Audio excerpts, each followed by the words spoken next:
பிரஜைகள் முன்னணியின் செயலாளர் நாயகமும் நுவரெலியா மாவட்ட பார்லிமெண்ட் உறுப்பினருமான ஜே ஸ்ரீரங்கா உடப்புசலாப பகுதிக்கு நேற்று விஜயம் செய்தார். உடப்புசலாப கோல்டன் எஸ்டேட் தோட்ட பகுதிக்கு விஜயம் செய்த பிரஜைகள் முன்னணியின் செயலாளர் நாயகமும் நுவரெலியா மாவட்ட பார்லிமெண்ட் உறுப்பினருமான ஜே ஸ்ரீரங்காவுக்கு பிரதேச மக்களினால் உற்சாக வரவேற்பு அளிக்கப்பட்டது. கோல்டன் எஸ்டேட் தோட்ட பகுதிகளில் உள்ள லயன் குடியிருப்புகளுக்கு சென்ற பிரஜைகள் முன்னணியின் செயலாளர் நாயகம் ஜே ஸ்ரீரங்கா மக்கள் எதிர்நோக்கும் பிரச்சனைகள் தொடர்பில் கேட்டறிந்து கொண்டார்.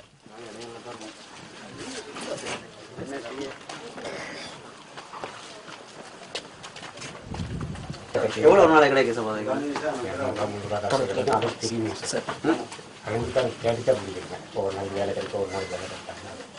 அப்போ டவுனில் ஒரு கூடார மாதிரி ஒரு சின்ன இடம் நீந்தி தைக்கிற மாதிரி இருக்கு. சரி உதயாட்டை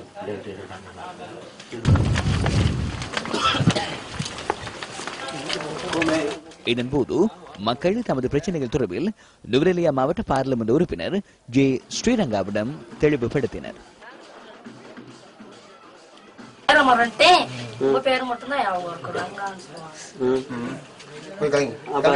கேக்குறீங்களா மின்னல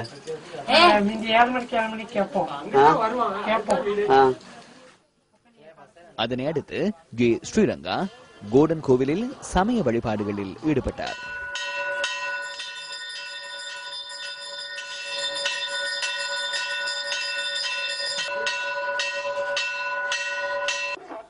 இதேவேளை உடப்புசல்லாம கோல்டன் எஸ்டேட் தோட்டத்தில் நடைபெற்ற வரவேற்பு நிகழ்விலும் பார்லிமெண்ட் உறுப்பினர் ஜே ஸ்ரீரங்கா கலந்து கொண்டார். இதன்போது பிரதேச மக்கள் ஜே ஸ்ரீரங்காவுக்கு உற்சாக வரவேற்பு அளித்தனர்.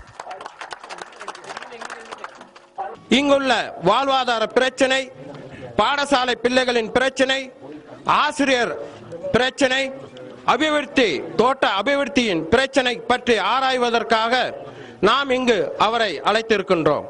தோட்ட தொழிலாளர்களுக்கு சம்பளம் வைக்க வேண்டும் என்றால் அவர்களுக்கு அங்கே நிபந்தனை கோரப்படுகின்றன. ஒப்பந்த அடிப்படையில் தான் அந்த சம்பளத்தை வழங்கப்படுகின்றன. இன்று மாவு விலை அதிகரித்துக் கொண்டிருக்கின்றன. எமது தோட்ட தொழிலாளர்கள் அதிகமாக காலையில் எழுந்தவுடன் ரொட்டி சுட்டு சாப்பிட்டது தான் பழக்கம்.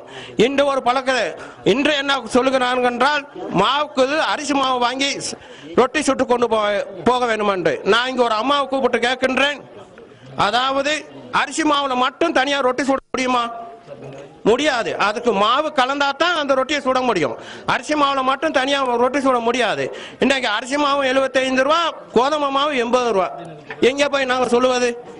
இப்படியாப்பட்ட நிலைமையில நாங்கள் பின்தள்ளப்பட்டு கொண்டு இருக்கின்றோம். இன்று எந்த பாராளுமன்ற உறுப்பினர் லயத்திலே பிறந்தவர்கள் கூட இருக்கின்றார்கள். ஆனால் எவராவது ஒரு சாதாரண ஒரு தோட்ட தொழிலாளியின் வீட்டுக்குள்ளே சென்று உங்களுடைய கஷ்டம் என்ன என்பதை கண்டறிந்தார்களா? இது நம்ம மக்களிலே ஒரு கேள்விக்குறியான விடயம். ஆனால் இவர் நமது மலையகத்திலே பிறக்காவிட்டாலும் கூட எமது மலையக மக்களுக்கு படுகின்ற அவலங்களை கண்டு சக்தி டிவியிலே மின்னல் நிகழ்ச்சியிலே இவர் எமது மக்களை பற்றி அறிந்து கொண்டார். அறிந்த பிறகுதான் இந்த மக்களுக்கு சேவை செய்ய ஒருவருமே கிடையாது, நாங்களாவது இந்த சேவையை செய்ய வேண்டும், இதுக்காக வேண்டி எங்களுடன் ஒரு இணைப்பை ஏற்படுத்தி கொள்ள வேண்டும் என்றுதான் எமது மக்கள் மத்தியிலே வந்து இவர் வாக்கு கேட்டு இன்று பாராளுமன்றத்துக்கே செல்லிருக்கின்றார். இருக்கின்ற அடிப்படை பிரச்சனைகள் பாராளுமன்றத்திலே பேசப்படுகின்றது என்றால் இதுதான் முதல் தடவை கௌரவ ஸ்ரீரங்கா அவர்கள் மூலம். இன்றைக்கு மாவு விலை கூடிச்சு யாராவது கழிச்சாங்களா? இல்ல, இவர் தான் குரல் கொடுத்தாரு. தோட்டப்புறங்களில் இருக்க மக்கள் தனது பசியை போக்குவதற்கு அடிப்படை பகல் உணவு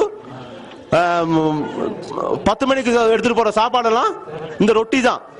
இந்த ரொட்டியோட மாவு விலையை கூட்டி இருக்கீங்களே, இதை பத்தி கதைக்கிறதுக்கு அங்க உள்ள மலையத்தில் உள்ளவங்க யாரும் இல்லையான்னு இவர் குரல் கொடுத்தாரு.